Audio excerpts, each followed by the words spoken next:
الحمد لله رب العالمين الصلاة والسلام على سيد المرسلين أما بعد فأعوذ بالله من الشيطان الرجيم بسم الله الرحمن الرحيم السلام علیکم ورحمۃ اللہ وبرکاتہ۔ امید کرتا ہوں کہ تمام ویورز خیر وافیت سے ہوں گے۔ دعا کرتا ہوں کہ رب تعالی ہم سب پر اپنا خصوصی کرم فرمائے۔ جہاں کہیں مسلمان ظلم کا غلامی کا شکار ہے، اللہ تبارک و تعالی ان کو ظلم سے آزادی، نجات اور غلامی سے آزادی عطا فرمائے، اور خاص طور پر فلسطین کے مسلمانوں کی غیب سے مدد فرماتے ہوئے قبلہ اول کی حفاظت فرمائے اور مجاہدین کے حوصلے بلند فرمائے۔ واجب الاحترام دوستوں، بزرگوں، بھائیوں، بہنوں، جیسا کہ ملک پاکستان میں بھی حالات کافی خراب چل رہے ہیں، بارشوں اور سیلابوں کے وہ ریلے آ رہے ہیں، جہاں کہیں بھی لوگ ان سیلاب سے متاثر ہوئے، بارشوں سے متاثر ہوئے یا جو شہید ہوئے، دعا ہے کہ رب تعالی ان شہداء کی بے حساب بخشش فرماتے ہوئے جنت میں اعلیٰ مقام عطا فرمائے، ورثاء کو صبر جمیل پر اجر عظیم عطا فرمائے، اور جو لوگ اپنے مال گنوا چکے، اپنے گھر گنوا چکے، اللہ تبارک و تعالی ان تمام کی غیب سے مدد فرمائے۔ ہم اس چیز میں ان تمام کے ساتھ ان کے دکھ میں برابر کے شریک ہیں۔ اللہ تبارک و تعالی تمام مسلمانوں پر اپنا رحم فرمائے۔ واجب الاحترام دوستوں، بزرگوں، بھائیوں، بہنوں، جھوٹ ایک ایسی لعنت ہے، جھوٹ ایک ایسا گناہ ہے کہ جو انسان کو انسان سے حیوان بنا دیتا ہے۔ جھوٹ ایک ایسا گناہ ہے جو تمام گناہوں کی جڑ ہے۔ جھوٹ ایک ایسا گناہ ہے کہ جو بندے کو لوگوں میں اس کی عزت اور اس کا وقار ختم کر دیتا ہے۔ جھوٹ جو ہے انسان کو برائی کی طرف لے کر جاتا ہے، جھوٹ انسان کو گناہ کی طرف لے کر جاتا ہے، اور گناہ انسان کو جہنم کی طرف لے کر جاتا ہے۔ تو جو لوگ یہ سمجھتے ہیں کہ ہم نے جھوٹ بول کر فلاں کو بے وقوف بنا لیا، فلاں کو بے وقوف بنا لیا، ان کو بے وقوف نہیں بنایا، بلکہ ہم نے اپنا جہنم کا سامان بنا لیا، جہنم میں جانے کا ہم نے اپنا سامان بنا لیا۔ تو واجب الاحترام دوستوں، بزرگوں، بھائیوں، یہ میں آپ کو ایسے نہیں کہہ رہا، آئیے میں آپ کو انشاءاللہ احادیث سے آپ کو حوالے پیش کروں گا۔ دعا ہے کہ رب تعالی ہمیں جھوٹ جیسی لعنت سے بچنے کی توفیق عطا فرمائے۔ واجب الاحترام دوستوں، بزرگوں، بھائیوں، بہنوں، آقا صلی اللہ علیہ وسلم نے فرمایا کہ وہ کامل مومن نہیں ہو سکتا جو چاہے جھوٹ مذاق میں ہی کیوں نہ بول رہا ہو۔ یعنی کہ جھوٹ سے بچنا، جو جھوٹ سے بچے گا، چاہے وہ مذاق میں ہے، چاہے وہ سیریس میں ہے، چاہے وہ کسی کو ہنسانے کے لیے ہے، کسی طرح سے بھی ہے، جھوٹ جو ہے بہرحال جھوٹ ہی ہے۔ تو آقا صلی اللہ علیہ وسلم نے فرمایا کہ ایسا شخص کامل مومن نہیں ہے۔ اگر ہم کامل مومن بننا چاہتے ہیں تو آقا صلی اللہ علیہ وسلم کے اس فرمان کو سامنے رکھتے ہوئے جھوٹ سے بچتے رہیں تو انشاءاللہ کامل مومن بنتے چلے جائیں گے۔ ایک اور مقام پر آقا صلی اللہ علیہ وسلم نے فرمایا کہ جو شخص جھوٹ بولتا ہے تو اللہ تبارک و تعالیٰ کی نوری مخلوق جو فرشتے ہیں اس سے کئی میل دور چلے جاتے ہیں۔ اب دیکھیں کہ اللہ کے جو فرشتے ہیں، نوری مخلوق ہیں، رحمت کے فرشتے ہیں، وہ ہمارے سے دور ہو رہے ہیں۔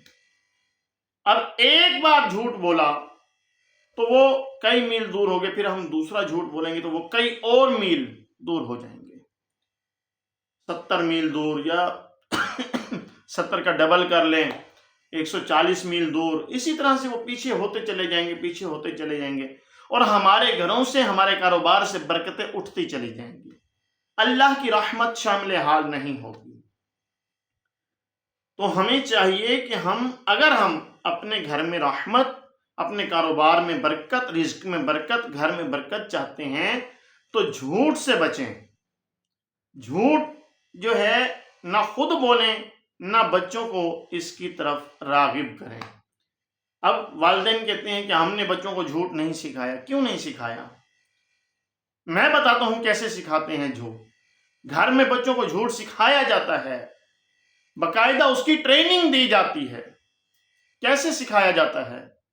باہر دروازہ بجا، اب جی والد صاحب گھر بیٹھے ہیں، والد صاحب بچے کو کہتے ہیں کہ اگر فلاں آدمی آیا ہو نا، اس کو کہنا کہ بابا گھر پہ نہیں ہے، ابو گھر پہ نہیں ہے. اب جو ہے گھر میں والدہ سے اگر کوئی نقصان ہو گیا تو والدہ بچوں کو کہتی ہے کہ والد کو نہیں بتانا کہ والدہ سے یہ نقصان ہوا ہے. والدہ اگر کہیں جا رہی ہے، والد کو اس نے نہیں بتایا، اپنے شوہر کو نہیں بتایا، چلی گئی، بچوں کو اگر کہتی ہے کہ والد کو نہیں بتانا کہ میں فلاں جگہ گئی تھی، تو یہ بچوں کو ہم ٹریننگ دے رہے ہیں.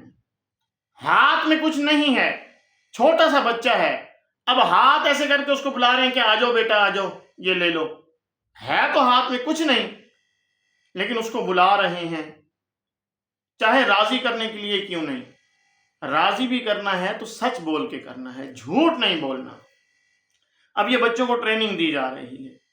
ایک شخص میرے پاس آ گیا، ایک بچہ میرے پاس پڑھتا تھا، اس کا والد آ گیا، کہنے لگا جی قاری صاحب آپ ایسا کریں، اس کو نا تھوڑا سا درس دیں، اس کی تھوڑی سی توجہ دلائیں، جھوٹ سے یہ بچے، یہ جھوٹ بہت بولتا ہے. اب اگلے الفاظ جو ہے نا وہ بڑے مزے کے ہیں، سننے کے ہیں. مزے کو تو نہیں کہیں گے، دکھ کے ہیں، دکھ بھرے ہیں. اب والد آگے سے کیا کہہ رہا ہے کہ ہم تو کچھ تھے، یہ ہم سے 4 قدم آگے ہے. یعنی کہ وہ مجھے خود ہی بتا رہا ہے کہ ہم بھی جھوٹ بولتے تھے، لیکن یہ ہم سے 4 قدم آگے ہے. تو اب دیکھیں کہ جب والد جھوٹ بولے گا، والدہ جھوٹ بولے گی، تو بچے 4 قدم نہیں بلکہ 10 قدم آگے جائیں گے. بچے ہمیشہ آگے زیادہ بڑھتے ہیں. تو ہمیں چاہیے کہ بچوں کو اس سے بچائیں، خود بھی بچیں، بچوں کو بھی بچائیں. اچھا، آقا صلی اللہ علیہ وسلم کی بارگاہ میں امام فخر الدین رازی رحمت اللہ تعالی علیہ نے غالباً یہ لکھا ہے، یہ حدیث نقل کی ہے. آقا صلی اللہ علیہ وسلم کی بارگاہ میں ایک شخص آ گیا.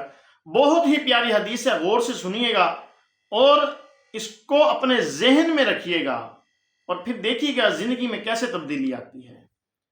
اب ایک شخص آ جاتا ہے، یا رسول اللہ صلی اللہ علیہ وسلم میں کلمہ پڑھنا چاہتا ہوں، مسلمان ہونا چاہتا ہوں، لیکن مجھ میں 4 ایسے عیب ہیں، 4 ایسے گناہ ہیں جو مجھ سے چھوٹتے نہیں، میں چھوڑنا نہیں چاہتا، مجھ سے چھوٹتے نہیں، میری عادت بن چکی ہے، اور کلمہ بھی پڑھنا چاہتا ہوں، مسلمان بھی ہونا چاہتا ہوں، اور وہ چیزیں آپ کے دین میں جو ہیں وہ حرام ہیں،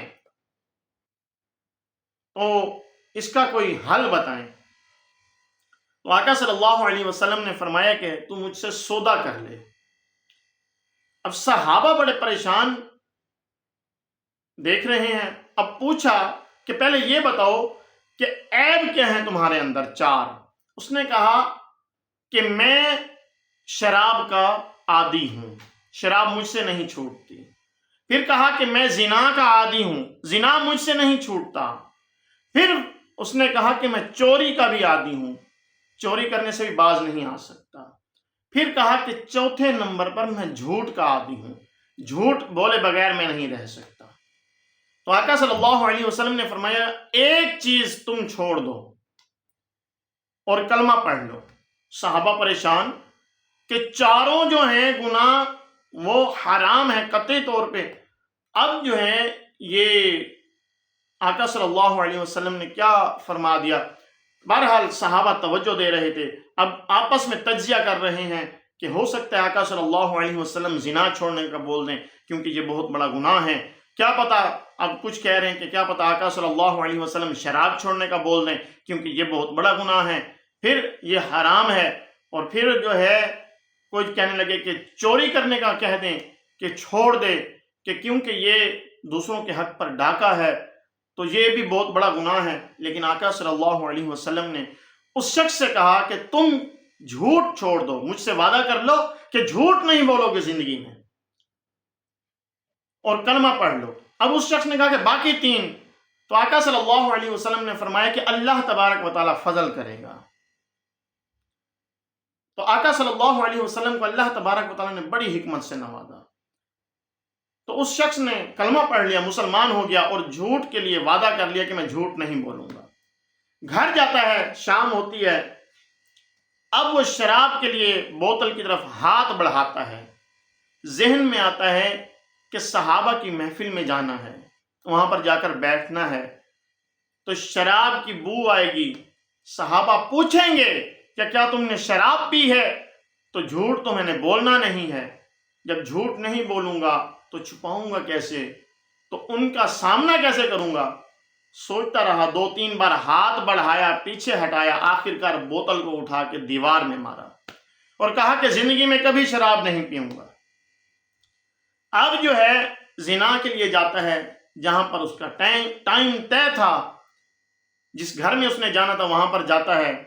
اب جب وہاں پہنچتا ہے تو وہ عورت کہتی ہے کہ میں نے سنا ہے تم نے کلمہ پڑھ لیا ہے، تم مسلمان ہو گئے ہو۔ اب فوراً وہاں پر لرز جاتا ہے اور کہتا ہے کہ جھوٹ تو میں نے بولنا نہیں ہے، لہذا وہاں سے بھی واپس ہٹ آتا ہے اور زنا سے بھی توبہ کر لیتا ہے۔ اب جب چوری کا ٹائم آتا ہے، کسی شخص کا مال پڑا ہوتا ہے اور وہ مال اٹھانے کے لیے آگے بڑھتا ہے، تو ذہن میں آتا ہے کہ یہ جو ہے شخص جو ہے، اس کا جب اس کو پتہ چلے گا مال چوری ہو گیا تو یہ اس کی تفتیش کرے گا، یہ پوچھے گا لوگوں سے، پوچھتا پوچھتا اگر مجھ تک آ گیا تو میں نے تو جھوٹ بولنا نہیں ہے، تو میں کیسے جھوٹ بولوں گا اور کیسے چھپاؤں گا، اور میری رسوائی ہوگی جب چھپاؤں گا نہیں، سچ بول دوں گا، لوگوں کے سامنے رسوائی ہوگی اور میرا عیب جو ہے وہ لوگوں کے سامنے ظاہر ہو جائے گا۔ اب جو ہے وہ شخص اس سے بھی توبہ کر لیتا ہے، کس سے؟ چوری کرنے سے۔ اب جو ہے ٹائم گزرتا چلا جاتا ہے، ایک رات ایک شام کو توبہ کر کے جا رہا ہے، اگلی شام پھر آتا ہے اور بیٹھا ہے اور آقا صلی اللہ علیہ وسلم کا دیدار کیے جا رہا ہے، آقا صلی اللہ علیہ وسلم کی صورت کو تکتے جا رہا ہے اور تکتے ہی جا رہا ہے۔ باقی صحابہ آ رہے ہیں، جا رہے ہیں، بیٹھ رہے ہیں، محفل لگی ہوئی ہے، کوئی نوافل پڑھ رہے ہیں، کوئی قرآن پاک پڑھ رہے ہیں، اور یہ جو ہے بیٹھا ہے صرف اور صرف آقا صلی اللہ علیہ وسلم کے چہرے کو ہی تکتا جا رہا ہے۔ اب صحابہ نے جب دیکھا اتنا ٹائم ہو گیا، یہ ایک ہی جگہ پر بیٹھا ہے، ایک ہی جگہ پر نگاہ جمائے بیٹھا ہے، تو پھر صحابہ نے پوچھا کہ کیا بات ہے، کیا بات ہے، ایسے ایک ہی جگہ پہ نظر ٹکا کے بیٹھا ہے، تک ہی جا رہا ہے سونی صورت کو۔ تو کہنے لگا کہ میں دیکھ رہا ہوں کہ کیسا پیارا نبی ہے، مفہوم عرض کر رہا ہوں۔ اس میں کچھ جو ہے یہ باتیں یعنی کہ سمجھانے کے لیے بھی اس میں ایڈ ہو سکتی ہیں، لیکن حدیث شریف کا جو مفہوم ہے وہ یہ ہے کہ وہ کہتے ہیں کہ میں دیکھ رہا ہوں کہ کتنی پیاری صورت ہے اور کتنا پیارا طریقہ ہے کہ ایک کے ذریعے میرے تمام گناہوں سے مجھے توبہ کرا دی، ایک دن آیا اگلے دن تک میرے تمام گناہ چھوڑ چکے۔ کیسا حکمت والا نبی ہے۔ تو واجب الاحترام دوستو، بزرگوں، بھائیو، اس بہت پیاری حدیث سے معلوم ہوا کہ گناہ کی جو جڑ ہے نا، یہ جھوٹ ہے۔ تو جھوٹ سے ہم بچیں، خود بھی اپنے بچوں کو بھی ترغیب دیں، اپنے گھر کو، اپنے محلے میں لوگوں کو بھی ترغیب دیں۔ جب ہم جھوٹ سے بچتے چلے جائیں گے تو انشاءاللہ تبارک و تعالی ہماری زندگیاں بھی سنور جائیں گی اور ہم ترقی کرتے چلے جائیں گے، اور انشاءاللہ یہ دنیا بھی سنور جائے گی، آخرت بھی سنور جائے گی، قبر بھی سنور جائے گی، اور آقا صلی اللہ علیہ وسلم بھی ہم سے راضی ہو جائیں گے۔ تو آئیے نیت کرتے ہیں کہ انشاءاللہ تبارک و تعالی اپنی زندگی میں انشاءاللہ نہ جھوٹ بولیں گے، نہ جھوٹ بولنے کی تلقین کریں گے، جھوٹ کے خلاف جنگ جاری رہے گی انشاءاللہ عز و جل۔